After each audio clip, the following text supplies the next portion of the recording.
Hey guys, it's Jay, and I want to take a minute and talk to you about how I deal with shin splints and running. I was talking to my friend Ricky, and she wants to be a runner, and she was in our challenge team. She's in the middle of a move and is going to be running soon. She has some goals in running, but she has shin splints. And what I found, I started running in high school. I was a cross-country runner. I was really fast. I joined the Army. I mean, I was running like 5-minute miles. I could run 16-minute 5K.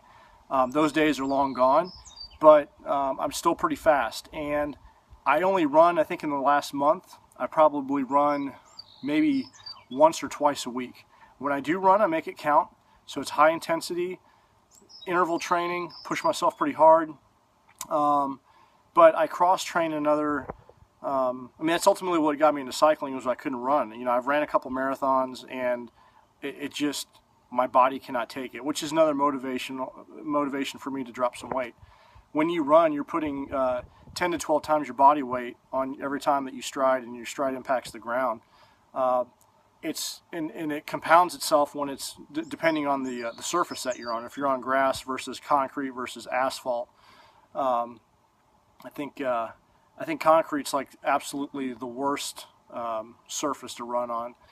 So I recently just ran on the treadmill the other day, a 13-minute 2-mile. I always try to max my PT test, so that's two 6.5-minute miles. That was the first run I've done. That was probably, I only ran that once last week. So by doing other cardio, using the elliptical, training on a bicycle, all those avenues will contribute to your run. Your cardio level is what's important, and your muscle groups that you use. But if you can mitigate that impact, you can still run races and still do pretty well by cross-training in other avenues.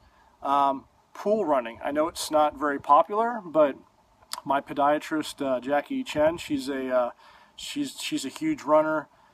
She run the Army 10-miler for years, extremely fast. She talks about, she encourages me to get in the pool and just kind of jog around in there, because there's no impact on that, and you still get the same added benefits of running. So I hope that helps. I mean, that's what I do. It's worked for me extremely well. Most of my running friends are always injured, and they get down on themselves, and I don't know that they realize that they can utilize other avenues to improve their running. Now, when you use those other avenues like elliptical machine or a bike, I go in the gym all the time, and I got people sitting next to me, and they're reading the paper, just kind of spinning. They really don't know what they're doing on the bike. They're not getting a good exercise. I usually use like a YouTube video.